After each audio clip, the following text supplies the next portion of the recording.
గుంటూరు జిల్లా గుంటూరు గవర్నమెంట్ ఆసుపత్రిలో అపహరణకు గురైన చిన్నారిని కథ సుఖాంతమైంది. ఆసుపత్రిలో సీసీ ఫుటేజీ ఆధారంగా దర్యాప్తు చేపట్టిన పోలీసులు గంటల వ్యవధిలోనే నిందితులు గుర్తించి అరెస్టు చేశారు. షేక్ నసీమా అనే మహిళ గుంటూరు ప్రభుత్వ ఆసుపత్రిలో ఆదివారం మగబిడ్డకు జన్మనిచ్చింది. అయితే సోమవారం మధ్యాహ్నం ఒక గుర్తు తెలియని మహిళ స్త్రీ ప్రసూతి వార్డులోకి చొరబడి శిశువుని ఎత్తుకువెళ్లింది.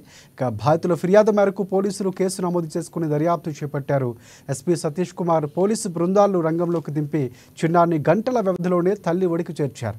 అచ్చంపేట మండలం కోనూరు గ్రామ సమీపంలో చింతపల్లి మంగమ్మ, శిరీష, ప్రేమ్ రాజులకు అదుపులోకి తీసుకున్నట్లు పోలీసులు వివరించారు. ఎవరు షేక్ నసీమా బాబుని ఇచ్చేసారు.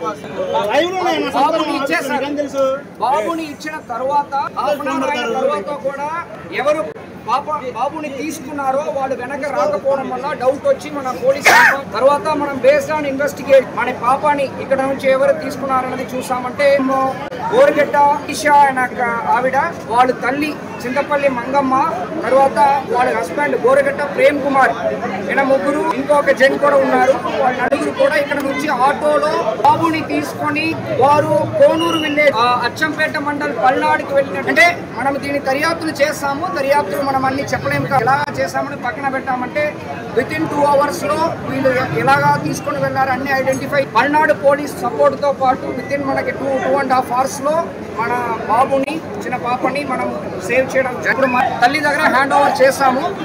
ఎవరు ఇన్వాల్వ్ అయ్యారో గోరగట్ట శిరీష, మా తర్వాత గోరగట్ట ప్రేమ్ హస్బెండ్, వాళ్ళు చెప్తున్న వర్షన్ నేను కూడా హాస్పిటల్ అడ్మిట్ అయ్యా కూడా పాపనే నేను హస్బెండ్ చూపించడానికి తీసుకొని వెళ్ళినట్టు వాళ్ళు క్లెయిమ్ చేస్తున్నారు. ఎవరు షేక్ నసీమా పాపని ఇచ్చేసారు.